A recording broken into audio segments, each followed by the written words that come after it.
Face ಕ್ರೀಮ್ನಲ್ಲಿ ಚಿನ್ನದ paste ಇಟ್ಟು ಸಾಗಾಟ ಮಾಡ್ತಾ ಇದ್ದ ವ್ಯಕ್ತಿ ಹೈದರಾಬಾದ್ನ ಆರ್ಜಿಐ ವಿಮಾನ ನಿಲ್ದಾಣದಲ್ಲಿ ಪೊಲೀಸರ ಬಲೆಗೆ ಬಿದ್ದಿದ್ದಾನೆ. ಫೇಸ್ ಕ್ರೀಮ್ ಬಾಕ್ಸ್ಗಳ ಒಳಗೆ ಚಿನ್ನ ಮತ್ತು ಬೆಳ್ಳಿಯನ್ನ ಪೇಸ್ಟ್ ಮಾಡಿ ಸಾಗಿಸಲಾಗ್ತಾ ಇತ್ತು. 525.50 ಗ್ರಾಂ ಚಿನ್ನ ಮತ್ತು 28 ಗ್ರಾಂ ಬೆಳ್ಳಿಯನ್ನು ಅಧಿಕಾರಿಗಳು ವಶಕ್ಕೆ ತೆಗೆದುಕೊಂಡಿದ್ದಾರೆ.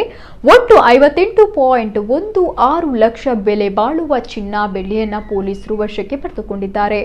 ಆರೋಪಿ ದೋಹಾದಿಂದ ಭಾರತಕ್ಕೆ ಬಂದಿಳಿದಿದ್ದ. ಖಚಿತ ಮಾಹಿತಿ ಆಧಾರದ ಮೇಲೆ ಕಸ್ಟಮ್ಸ್ ಅಧಿಕಾರಿಗಳು ಆರೋಪಿ ಚಲನವಲನ ಮೇಲೆ ನಿಗಾ ಇಟ್ಟಿದ್ರು. ಸಿಬ್ಬಂದಿ ಈತನನ್ನ ತಪಾಸಣೆ ಮಾಡಿದ್ದಾರೆ. ಫೇಸ್ ಕ್ರೀಮ್ ಬಾಕ್ಸ್ನಲ್ಲಿ 24 ಲಕ್ಷ ರೂಪಾಯಿ ಬೆಲೆ ಬಾಳುವ ಚಿನ್ನ ಇರೋದು ಪತ್ತೆಯಾಗಿದೆ. ಈಗ ಈತನನ್ನ ಪೊಲೀಸರು ಬಂಧಿಸಿದ್ದಾರೆ.